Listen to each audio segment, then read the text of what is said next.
Қайын әпке мен келіннің бірге тұруына қарсымын. Тұрмысқа шыққаныма 6 жыл болды. Жолдасыммен ара қатынасым жақсы. Егер енем мен қайын әпкем болмағанда бізде барлығы жақсы болушы еді. Келінді адам ретінде санамайтын отбасылар болады ғой. Тап сондай отбасының келінімін. Қазір жасым 25-ке келді. Мен олармен бірге өмір сүріп, өзімнің құқығымды қорғауды үйрендім. Күйеуімді жақсы көргендіктен және 2 баламның тағдыры үшін мен осының барлығына төзіп күресіп келемін. Мен келін болып түскен кезде қайнатам бар еді. Марқұм өте сабырлы, жақсы кісі болатын. Енем атамнан бата алмайды ма, сол кезде мұншалықты маған өшікпеген. Өзім жетімдіктің тауқыметін тартқан қызбын. Әкем мен 6 сыныпта оқып жүрген кезде өмірден қайтты. Анам жесір қалса да жалғыз өзі балаларын асырап жеткізді. Бірақ ұл қыздарын үйлі жайлы етіп үлгерсе де, мен тұрмысқа шыққан жылы қайтыс болды. Ананың орнын ешкім баса алмайтыны рас қой. Мен қатты қиналдым, жабырқадым. Сонда менің жұбанышым жаныма медет болған күйеуім еді. Атам да қызым деп қамқорлығын танытып, әкемдей болуға тырысты. Әкеден ерте айырылған соң атамның жақсылығы мен ешқашан ұмытпаймын. Әкем жоқ, шешемнен де айырылдым деп қамықпа қызым. Біз бармыз сенің қасыңда. Әкеңдей көр мені, саған қолымнан келгенше қамқор болам деген сөзінің өзі жүрегіме жетті. Ол кісіні қатты құрметтейтінмін. Кейін атам өмірден өткенде әкем айтқандай қатты қайғырдым. Күйеуім де әкесінен айырылып қиналғанда оның жұбанышы бола білдім деп ойлаймын. Бірақ осыдан кейін өміріміз өзгерді. Отбасының басшысы тірегі қайтқан соң балаларды да әр жаққа шашырап бір-бірін іздемейтін де болды. Егер енем парасатты болғанда мұндайға жол бермес еді ғой.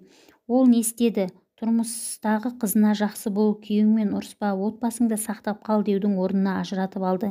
Себебі атам барда қайынәпкем шағымын айтып үйге жылап келгенде күйеу баласымен сөйлесіп, қызына да ақылын айтып, татуластырып қайтарып жіберуші еді.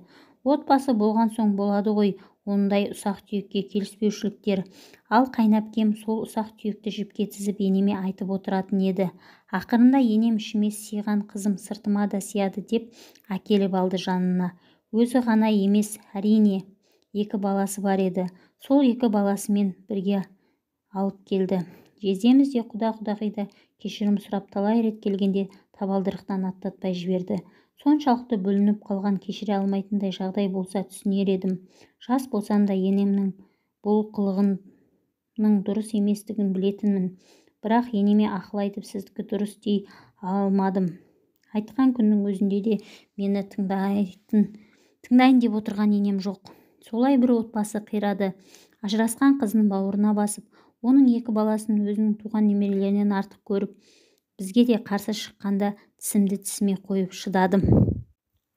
Балалар келіспей қалады. Қайынәпкемнің есейіп қалған балалары менің кішкентайларымды аямай тоқпақтап жатқан кезде шырылдап араға түсемін.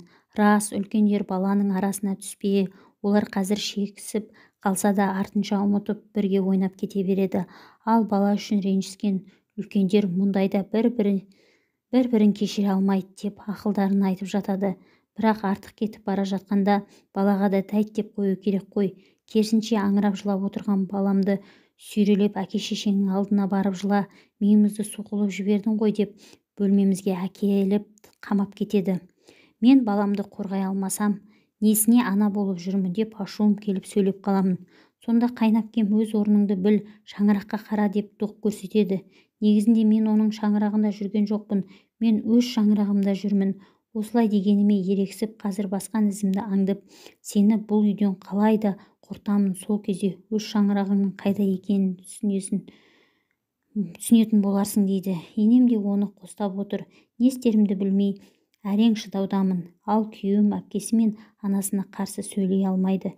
Үнсіз ғана 2 оттың ортасында күйіп жүр.